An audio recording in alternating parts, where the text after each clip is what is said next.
Hey guys, welcome to my YouTube channel Learn with me. So today we will cover the topic of biodiversity, which is the part of environmental science. As we all know that biodiversity is all the different kinds of life you will live in one area, the variety of animals, plants, fungi and even microorganisms like bacteria that make up our natural world. Each of these species and organisms work together in an ecosystem like an intricate web to maintain balance and support the life system. The next topic is genetic diversity. It is the basic source of biodiversity. The genes found in organisms can form enormous number of combinations, each of which give rise to some variability. Genes are the basic units of hereditary information transmitted from one generation to another. Next is species diversity. It is the variability found within the population of a species or between different species of a community. It represents broadly the species richness and their abundance in a community. About 1.5 million living and 300,000 fossil species have been actually described and given scientific names. Diversity of ecological complexity showing variations in ecological richness, trophic structure, food webs, nutrient cycling, etc. are known as ecosystem diversity. We may consider diversity in forest ecosystem, which is supposed to have mainly a dominance of trees. If we destroy this diversity, it would disturb the ecological balance. Next is global biodiversity.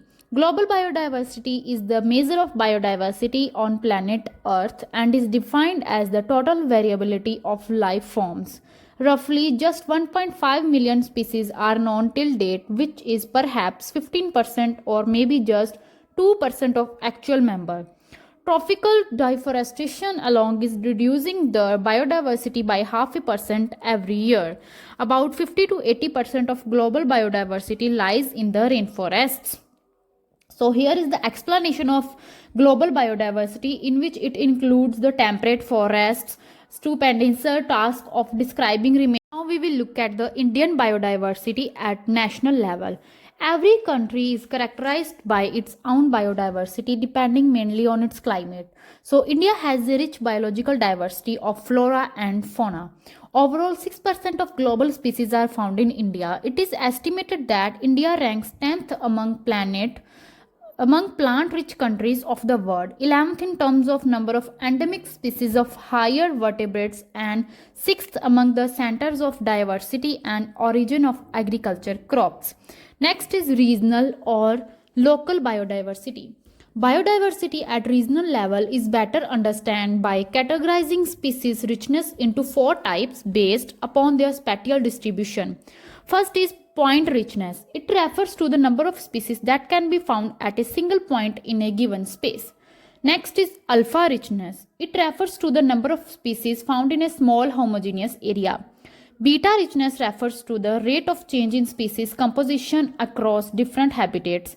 Gamma richness refers to the rate of change across large landscapes gradients. India as a mega diversity nation. India is one of the 12 mega diversity countries in the world. The Ministry of Environment and Forest, Government of India in 2000 records 47,000 species of plants and 81,000 species of animals, which is about 7% and 6.5% respectively of global flora and fauna. So here is the group wise species distribution, in which it includes plants, animals and their numbers. Next is endemism. Species which are restricted only to a particular area is called endemic. A large number of species are known to have originated in India, which is known as center of origin.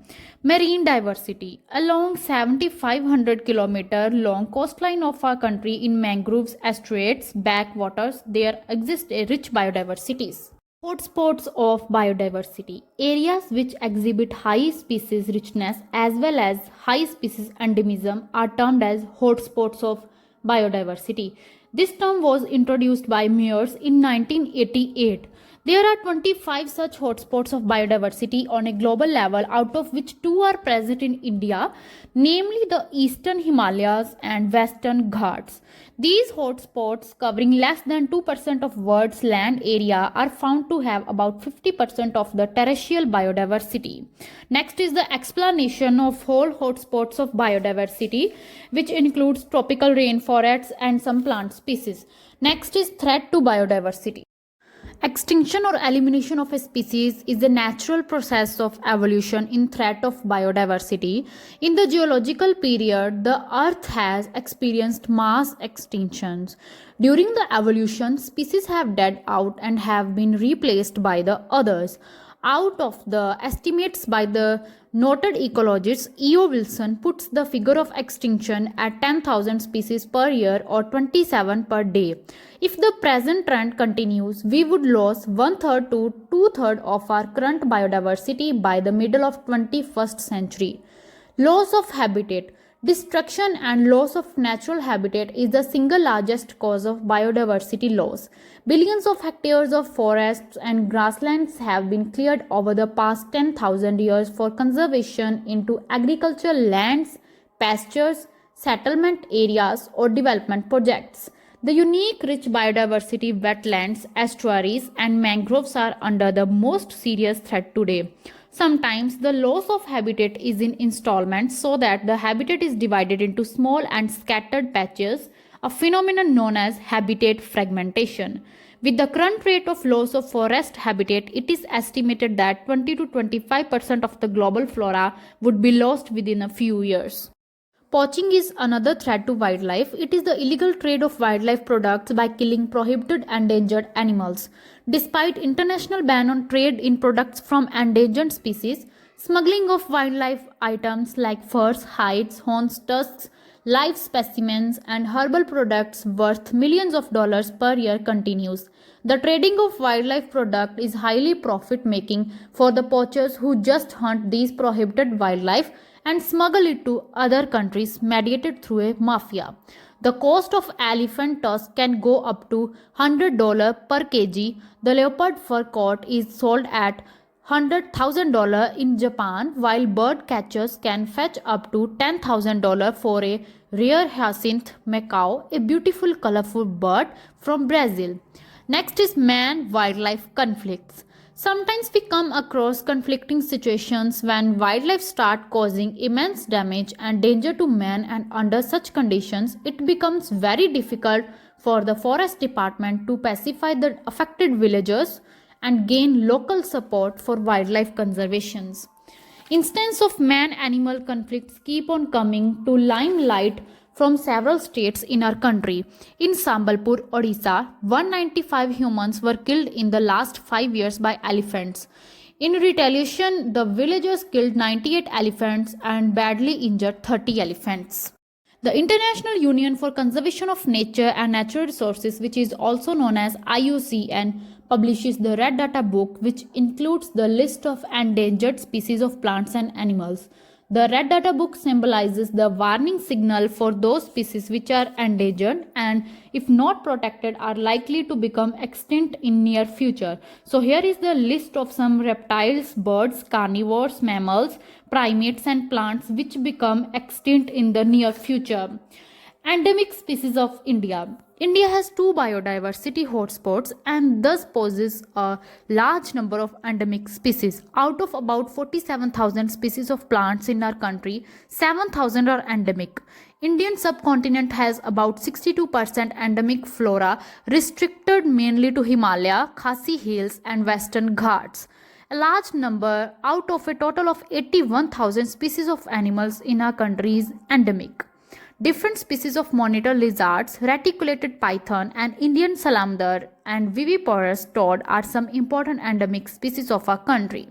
Next is conservation of biodiversity. It mainly includes how we conserve our biodiversity. It includes its 2 parts: in situ, which is mean the within habitat, and ex situ, which is the outside habitat. In the in situ conservation, we have 7 major biosphere reserves, 80 national parks, 420 wildlife sanctuaries, and 120 botanical gardens in our country, covering 40% of geographic area.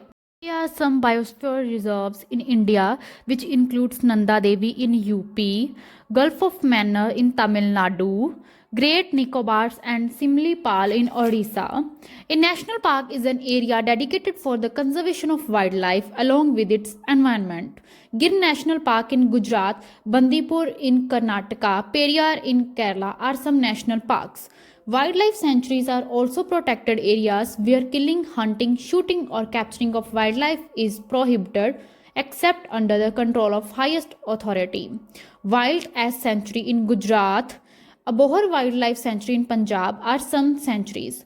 Next is the ex situ conservation. This type of conservation is mainly done for a conservation of crop varieties, the wild relatives of crops, and all the local varieties with main objective of conserving the total genetic variability of crop species for future crop improvement.